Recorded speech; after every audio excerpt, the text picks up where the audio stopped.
Greetings, royal subjects! Today we are going to be learning how to play Sleeping Queens 2, a game for 2 to 5 players ages 8 and up, which lasts approximately 20 minutes. In the original Sleeping Queens, players are helping kings wake and save queens, but in the sequel, the tables have turned. The kings have gotten themselves into some bumbling trouble, and now the queens are the ones doing the saving. The goal of this competitive game is to save those kings. You'll be looking to save 4 kings in a 2-player game, 3 kings in a 3 or 4-player game, or 2 kings in a 5-player game. To save a king, a player must find both a queen and a companion with matching symbols. Unlike most card games, players start with no cards in hand. The draw pile is set up in the middle of the table with 1 card flipped face up. The rescue companions are placed face down around the draw and discard piles, and the kings are scattered face up around everything else. Each player takes 1 knight, and with that we are all set up to play the game.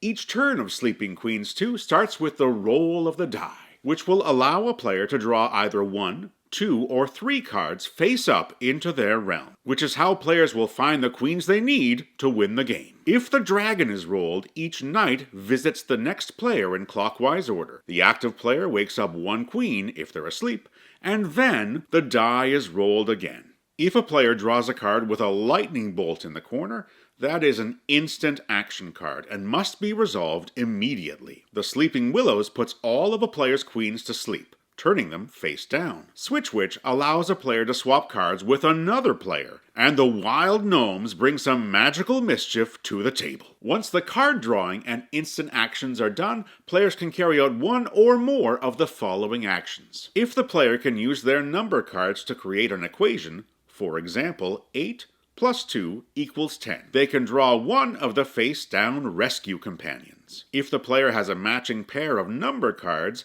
those can be played to wake up all of their queens that have fallen under the spell of the Sleeping Willows. If the player has a spell book in their realm, that can be played to allow a player to hunt through the discard pile to find a number card. And if a player has a matching queen and rescue companion, those can be exchanged for a king. And remember, saving kings is how we win this game. After a player has taken all of the actions they can or want to take, they discard their realm down to 5 cards and then play passes to the player to their left. The knights are a fun addition to this game, which gives each player a special ability, like drawing an extra card, keeping an additional card in their realm, or protecting against the Sleeping Willows or Switch Witch. Sleeping Queens 2 builds upon everything we love about the first Sleeping Queens game while adding in more adventure and excitement for the whole family. A big thanks to Gamewright for sponsoring this video, and a bigger thanks to you for watching.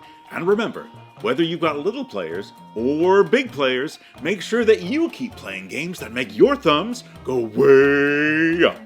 Bye for now.